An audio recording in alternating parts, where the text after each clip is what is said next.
Good evening, everyone. And thanks for coming. I just want to tell you why I'm here first. Because remember, sometimes ago I would remember the Senate, and people would say that I was the opposition and I was doing all of this.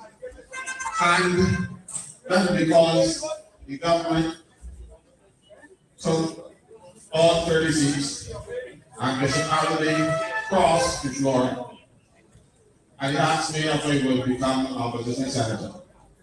I did try my best to point out to the people of this country what was going on, the mismanagement and the confusion that this government was wreaking on the people, the havoc that they were wreaking on the people in the name of governance. And I tried to show the people of this country what was going on or what was going wrong.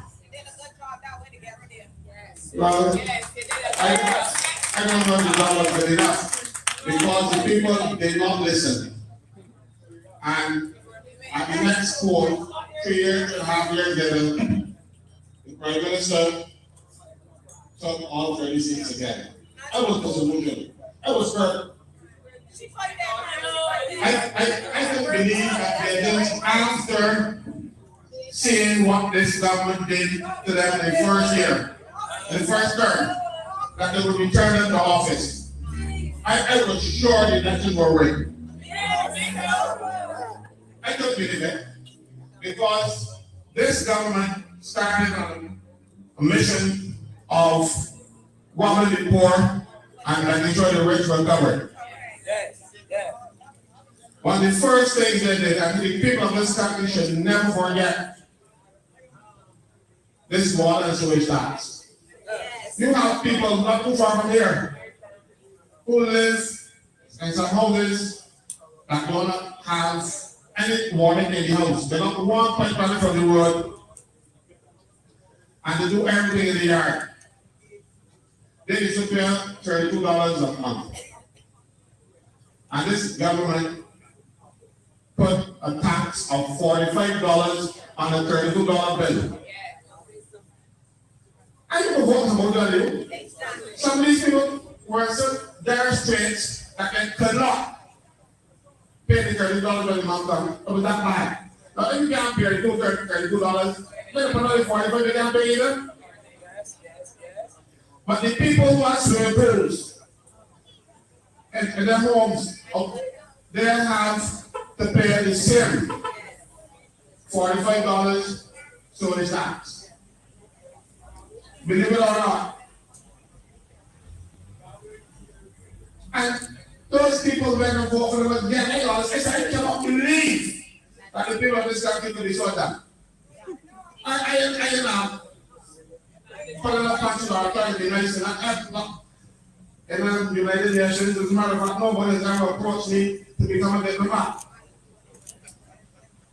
Mind you, I would not go on the bus and fight the Americans, but I would try my best, but I'm not diplomatic. So I want to tell you as I see it. So I was upset. I had actually decided that if the people want this government so badly, let them keep it. So I didn't hash my mouth and let them do what I want to do. And people have said, well, tell me, I hear you. I say, you don't want to hear me. If you listen to me, you don't want to hear me. You will not put about 30 drones in Parliament. But somebody changed my mind. Just the last working day in July this year, government went to Parliament, to the House, and sneaked through, it was a Friday, and sneaked through amendments to the National Insurance and Social Security Act. Then we had Saturday, Sunday, Monday was bank holiday, and then Tuesday was also bank holiday. And the following day, well, the Senate was met, and the Senate was supposed to go and pass this bill. When I saw that, hell broke loose in me. I said, but these people too nasty. They're doing something as some of the fundamental changes to our national insurance system. I don't want to talk about anything. not believe, and I cannot sit down and stay quiet. I couldn't. So that is the reason why I cannot. Because let me tell you what they were doing, or what they planned to do. First off, they said, oh, we're going to make national insurance more efficient, and we're going to make it a board. Barrow, the great, excellent, and rewarding Barrow, made national insurance board in 1966. So they are going to make the board again. The only difference with the Barrow board and this board is that you will not be able to hire staff under the old board. The staff were public officers, civil servants. So what they did, they took that section out of the National Insurance Act, everybody there check with section 11. And they replaced it with a whole bunch of nonsense. And they put in now, in addition to the staff that is up there, 8 new chiefs. When I said all these chiefs are not Indians. 8 new chiefs. And they set up what the criteria for their appointments will be. That is already done in the public service, so why do you have to put it in the Act of Parliament? But they want to control the staff and control who is appointed to national insurance so they can bring their votes and find jobs for them. That was bad enough. But then another part of the legislation says that you will no longer qualify for national insurance if you made 500 contributions. 500 contributions is just less than 10 years. Because 520 contributions will make up the 10 years. But it's just short of 10 years. So they said, no, we're going to change it to 750. So if you do not have the 750 contributions, by the time you reach 68 now, perhaps more in pipe. You ain't get the pension. So stop. And why that is dangerous, because we have people in who work in Barbados, and they decided that, you know, things are tough, let me go overseas and seek my fortune. So they made sure they had 600 or so contributions, and they said, good, I can get a pension. So if I go overseas and they don't want to come to me, I will still have my pension when the time comes. They didn't say that from now onwards, you will get 750 contributions. It says, if after the 1st of January 2024, and you don't have the 750 contributions, you don't get none.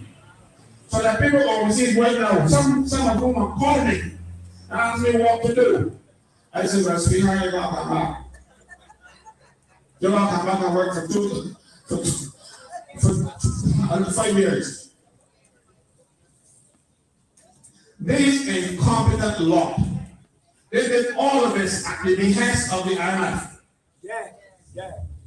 The IMF is telling them what to do, how to do it, and when to do it. And people criticize us in Sandyford, in Franklyn Stewart, and one after in some instances. But all of them tell the IMF, you can't touch this. You can't touch these things. These things are not negotiable.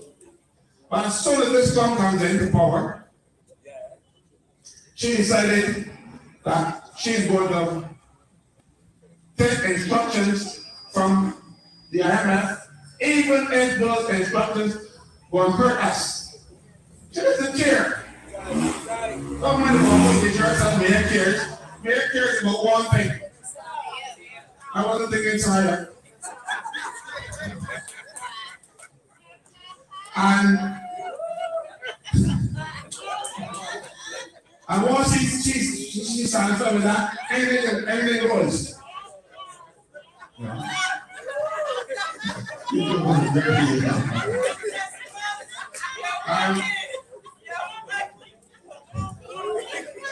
No. I don't have that. She takes some one thing and one thing only. I just said, I'm going to go with that. you know, she's a spoiled child, you know. And we took our government and put it in the hands of a spoiled child. Nobody can tell her anything. Her cabinet can't tell her anything. As a matter of fact, two of her current MPs told me that Sandra Hudson, this is a little MP problem. So I can call it MP here, that when they had the nurses strike, Sandra Hudson told her and her parliament would be there, sit on the top with Caswel and get this thing started. Boy, she blew up. And because she had either more support in the parliamentary group than she did, she won the elections. And they said, well, that's forget. She wanted to get rid of some of them. They were not supporting me. And my cause, because of how unfair the elections in this country, I'm still doing it. You know? But let me get back into the story. So here's how we have 15 hydroponics for 15 years. And then they also decided to take the retirement age from the pensionable age from 67 to 68. When Thomas was getting the poverty's retirement age was already 68. He brought it down to 65. And took the administration carried right back to where it was. It was 68 before. I remember my grandmother was applying at 68. So she's talking about everything. But what troubles me most of all is that they're getting a pension at 8 years. And they don't see anything wrong with that. And everybody spoke to it. The clown had a press conference. And she decided to come, oh, this was so since 1969. But that's not true. Pensions for MPs came away in 1969. But the retirement age, they got some seniors and retirement inheritance here too. Who they will tell you that in 1969, you got to retire in the public service at 55. You're going to retire at 55 and get a pension. So power then put the retirement age to the MPs at 55, the same as the servants. I should not want that. But over time, the retirement pensionable age for civil servants went from 65 to 60 to 65 to 67 and now 68. But you know what happened to the MPs? They bring it down to 50. So they will get their pension in 3 years. Why they going to do the thing now? And my child will be in the debt, but it doesn't. It's my pension for 80 years. And you see nothing wrong with that because they're further than excellence. And what is that there? They think about themselves. Right? 80 years. But that's not enough. When they reach 68 now, they can still get a national insurance pension too. Yeah, they can still get a national insurance pension. So they get two pensions, they can get one. But they live so long. Because it's 10 years. And when you start bringing the switch, I keep on talking about, because you realize that they're making the draw one area smaller so they can put toilets in the houses for raw water so you will drink that. Go up in the bell and they're building a hospital up there. This is like a put a storage plant. But this country has never maintained anything properly. So next thing you know, you have a hospital up there, 1,000 more people, and every day they get into the water. And when you say, this water smells so good here. But what happened is that the government state rule, you know. They took the water, they put the dump up there, they said, oh, this is zone 4 area. And down by Molyneux, which is just no part of Sandland, that's there now. They just pump water from there. Mind you, the dump is zone 4, which is one of the lowest zones, and down the road, in Canada zone 1, they pump the water. But when they're pumping the water, they start smelling the garbage. And they have to abandon pumping from that location. So Canada use the water now to let their grass in it. So you have that experience. And you can make it your one area small because you want to sell off the land to your friends. And let me give your friends you know what they can call the export on this platform. Yeah. I hear Ms. Kimar been calling her the leader of this country. I prefer the Miss Leader of this country. No, she has been Miss Leader of this country and she doesn't live here. She comes every so often, and they was checking to see if she can still pay income tax in Barbados because they said that if you're out for 183 days, you must be here for 183 days to pay taxes. She never got in Barbados this year. Just be here right now. She doesn't care about what's going on here. She cares about we're not there. Consorting with the LGBT and everybody else, pushing the LGBT was child to the world, you know. They're pushing her. I'm not saying that she's LGBT because she has a middle. I am not. But we know. But she is pushing their agenda. But I can tell you, don't blame Santia, don't blame the other McCartney girl or whatever. Nothing happens in the camp unless you put another problem. So you remember when they tried to find out back on their children were interested in becoming gay and got a computer test? Mere hand in that. Talk about food. And then everybody thanks me for calling because she was in the Minister of Education when they did the second survey. It was done before elections. And you know who was the Minister of Education before elections? Our dear Deputy Prime Minister. So it is not something one of them, it is all of them. And for reasons like that, you should decide that we don't want none of the poor. This country is not getting any better. This is leader of Barbados. She started looking about I don't have a problem with the concept of the Afghanistan. It brings people to Barbados and they live here and they spend money, they hire people that take care of them and all that stuff, no problem. What I have a problem with is that contrary to our laws and our traditions and our culture.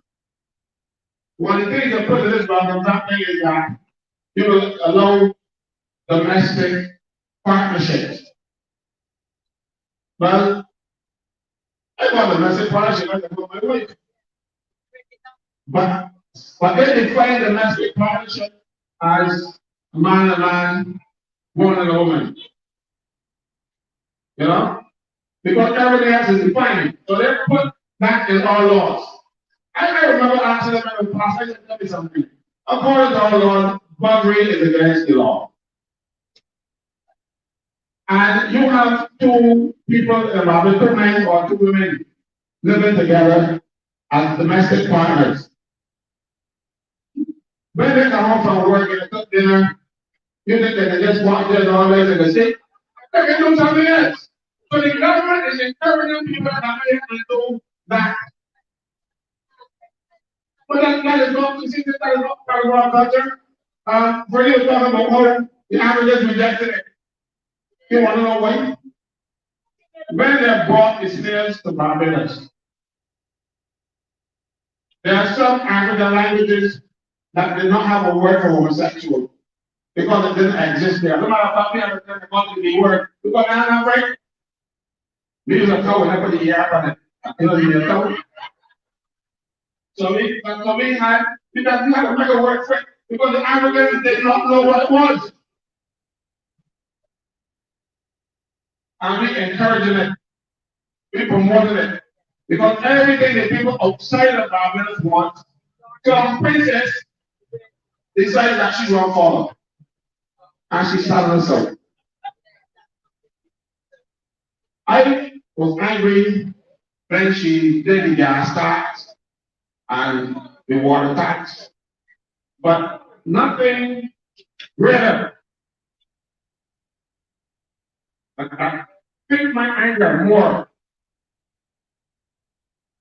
than the vaccines. I'll tell you what. The jobs, whatever you call them. We had a situation where Barbados was the first country in the world to use the AstraZeneca vaccine out of India. You remember during the pandemic, you saw people tumbling up on the streets in India. People they didn't have enough wood to prepare. So they had enough wood to prepare all those individuals lockdown. And they were preparing a vaccine to take care of people, and they sent the Barbados first. Sit there. If they put their phone, if you get that, they care more about Barbados than they care about England. And the day that vaccine came to Barbados, even before it was approved for use,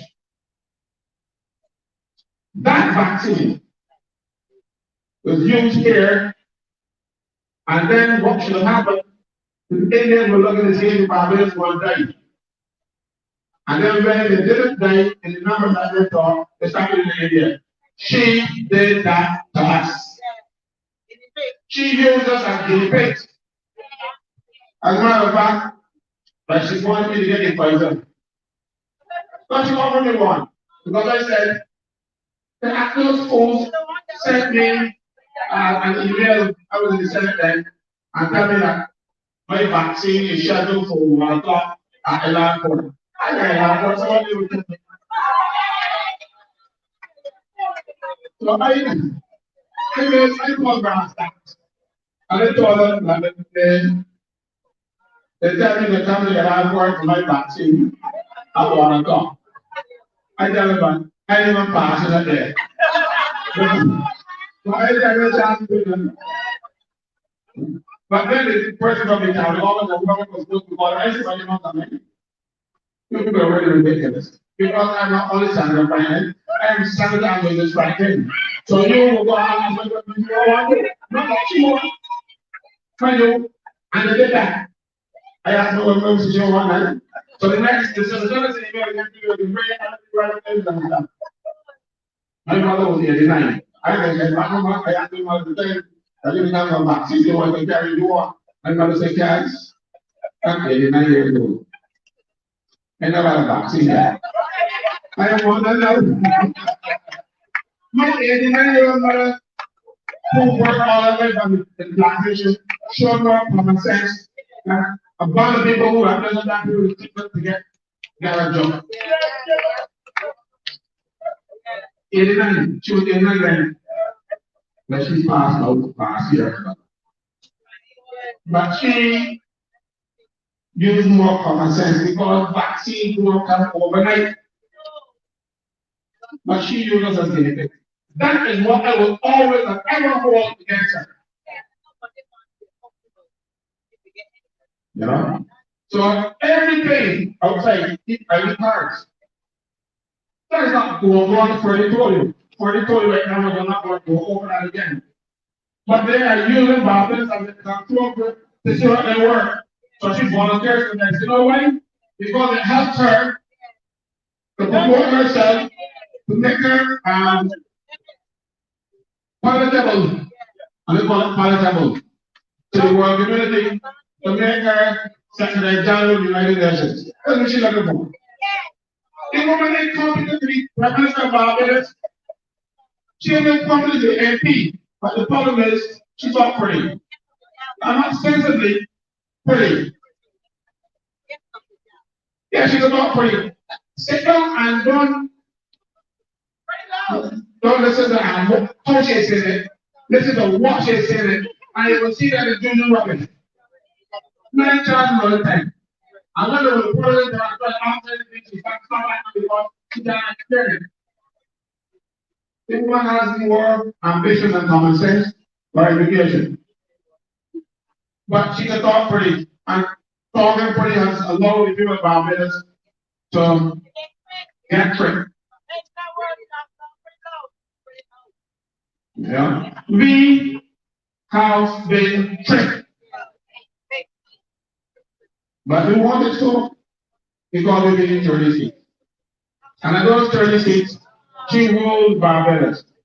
And she does whatever she likes. That is what it is that the parliament with no objection and pass bills in one day and not that one with the party. This illegal bill, it came up in 2021. And let me tell you what happened. I didn't know it was on the agenda. It was on the agenda for parliament. But the day before this, I wrote to the speaker, the president, and I said, I'm unable to attend the Senate tomorrow. One here, I also have a reason for not coming at this subject. We didn't plan anything, it's just that we whatever the vote. And it's beautiful true. I put it on the agenda again. And passed action there. So I'm going to want to be in 2023, but let's pass it in the emergency session in 2021. And then tell everybody anything. Because they do it in the dark. You know when they're doing things in the dark? The only time they don't do things in the dark is when you're home, you know, and upset their child, be like, everything else is in the dark, these things are evil. When you go in the dark and you're going out and this stuff, you're going to travel to the air. Other than that, you're doing it, you things are evil. And they have evil intent. They've had evil intent. But people are worried that I said, oh, I know it's not. You remember when the nurses were on strike? Those people gave instructions to the bikes to pay nurses money, even though they had the card. They did to the nurses. And in turn, the direct by the bike was not true. And then we played the voice note on the bike and saying that they got instructions from the government not to have it up. No, they paid them. And then after, money will come like a that's a different thing. Now, if they did that illegally, because they can't do that. But they did it. Because this criminal government is not to do anything. They can break them anything they do. I don't want to do anything. Because now I can offend some people now. The Prime Minister, when he bought this country, made him friends when she's in opposition. And those friends now are serving them blood, like the people in the unions. You remember from the short offer to the unions in Barbados, 7% increase. And if we didn't want it 23, we didn't want it 17. And said that from insulting them to walk out. Government changed. And within 10 minutes of meeting, they offered 4.5%. They said, thank you, man. Don't ever forget that. That's the only time I remember that 4.5 is more than something. Because when Franklyn offers something, they said it was an insult. But that's what she took care of the unions. She took the unions and the merchants and their stuff. And marked with them against NSI, which was the fair taxes we ever had. But the merchants didn't want to pay because they had to put that money up front before they can get from the harbor or from the airport. And they campaigned against it and they get made to meet the charge. And we have brought in the unions. There was only one union that did not march with them. Unity Workers Union. Unity did not march with them. We didn't march, but they went out there. And I've never seen so many white people in Barbados in one place that I march. Trust me. And they promised that they're going, we feel that legislation, we get rid of that NSR. They get rid of that, and they put on the tax and for people. But the reason why that tax is fair, when the people charge back emergency dividend, when the supposed to pay income tax, they won't pay that. There's one particular man about it, I'm not going to put it there, I just want to somebody's father. He didn't pay income tax between 1968 and 2000. I didn't call the money them. If you walk into, I'm not even want to answer you. But you could be right. Between 1968 and 2000, I then went to Parliament and passed this legislation to bring up all those taxes. They did that. And one of the reasons I heard the preference in my 1-2 years saying that these things are so old and they didn't find the records, so they have to repeat them. That's a lie. Because those records are contained in some big books. Roadside. Big heavy books at the Supreme Court registry. They're still there to this day. They're not missing yet, they're still there. So all the Prime Minister and their friends have to do is to go and check those books and go to the records there. But they don't want the records. And then they're right off. And then also from the inception of VAT until 2000, never paid the VAT. So they were collecting the VAT and keeping it and not paying the taxes. Collecting the VAT and not paying the criminal offense. But you're a criminal, you don't pay the tax, you write off the tax and then let you win. Or damn you, I know what this is like. All right? That is what this is about. This is about friends and family. And that we have co-workers. That's what they take care of. So she made friends with the unions, she made friends with the merchants, she made friends with everybody. So when the government changed, and they helped me, because I remember a young lady who got fired. She came to me for assistance. She worked for one of these stores who paid people to go and march. Her mother was in the hospital, and she got a call from the hospital to say, come and see your mother for the last. This was 10 o'clock in the morning. So she told her bosses, and she got here for ago. So she rushed to the hospital, and thankfully, she was able to spend a few minutes with her mother before she passed. Of course, you're 28 years old, you're still smelling similar on your breath, you're a little girl. And you distraught. When my mother died, I was 64 years old, my mother died, I was distraught. And this still 28 years old, not feeling her way. Her mother died. So she still go over the next day. Along with her, when she got her pay packet, they paid her for 2 hours a day that she got to spend the hospital see her mother. And they didn't pay her for the day she didn't have work. But it is the same people that walk in their morning and pay the staff to march against the last administration. You ever tell you?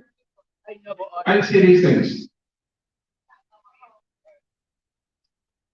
So she made friends. So when government come in, even the police. I said, I'm going to invest me now. Because we had a situation where some senior policemen put the government before the court. I don't know if you all remember that. They lost. They appealed. And they lost there too. So they went to the Caribbean Court of Justice. And what happened? You know what happened? Before the court started, Lord Evidence, my lords, be down there, speaking to him. You lords, what can I get? And lose against the Barbados Party. government, and they pay me, I would be happy. I had a case against the government. I didn't find that their money was attorney general. Up to this day, can I see a judge? I thought she was attorney general on the one after. Then you had their marshal became attorney general. Then the government changed. They had a whole session with the other presidents, and that never came up all the time, up to now. But you can get people who lose the case, lose it twice, getting paid. And then for losing the case, they get a bag of money out of promotion. So when you promote them, you promote the commissioner and all kind of thing. So you think all those people can be taxed with the government? So anything happen, the commissioner sends it as a government and the body. So she got the police by arm. Now, she also did it in the defense force. The chief of staff of the defense force was the last one on the government, was supposed to retire because he reached retirement age. They changed the law, let him retire and change the law to bring a man older than him. Yeah. Commodore Sherlin is older than the retired chief of staff who was forced to retire because of his age. And you bring an older fella to be chief of staff. This is making sure that you have control over all aspects of the society. Then she wanted to put head of the departments and permanent secretary on contract. Because if head of the department said, ma'am, you're going on the wrong road, your contract is not going to renew. So if I keep it, they want big money. She wants to control everything. She can't control me. She even controlling the people now because this afternoon with this event, before we started, they sent a garbage truck down here to pick up the garbage there, in the water. They can't pick up the garbage. They just come to pick up the water because they don't want to hear stuff. They still got them fighting. And see, there is nothing that we have said on this platform that have not been refuted, and they can't be refuted because I have not told a single lie. Iman hasn't told a single lie. Freddie hasn't told a single lie. So they don't want players. What she's done, so far she's offered me 3 jobs since she's not prime minister. And then somebody came purporting to come from her and offer me a 4th. I could only handle 1 job at a time. Because I'm not leaving this one, because this one is not comfortable.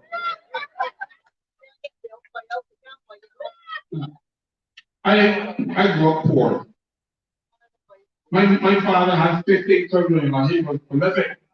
He wasn't one of those parents who make fellas. You know? So they wouldn't like it anyhow. But he had 15 of us. And he worked on a plantation. Children I grew up with a lot of luxury. So now I tell people, right now I have 4 beds in my house. It's only my wife, me, and Snow. Snow the dog. So I better off than I ever was. I can sleep in 8 of those 4 beds now. So I'm better off. I don't need any more. So you can't entice me. I know what poverty is. And right now when I'm still poor, I'm better off than I was back then. So they can't come back. I have a price though, I tell you what that price is. And if they don't bring that price to me, I take a double ticket. Salvation. Salvation. If they can offer me salvation, I jump a ticket. But they can't offer me salvation. Why want I more than salvation? This poor sinner, I want salvation. And if it's not in their power to give it to me, so until they can give that to me, I want to remain the way I am and what I am. Right? I got the signal that I want to talk about some other things, but maybe I'll talk about them for the next meeting because this is not going to be the last. This is not going to be the last. Because since they have no opposition in this country, we have to afford. We have to tell them when they're doing something wrong. because the people in Parliament can't tell the legislator that she's wrong. I understand that with one person, very close friend of hers, told her she was going to something right and the person went second. You feel more. That's her friend. And she was the only one in town that was ever town to tell her friend, listen, what you can't do that. She's no longer there. We have a lot of I don't call them man. I call them little boys. I told Louis once that they don't have any balls. And he said, Caswel, they got balls. But they're going to hear from them with their balls.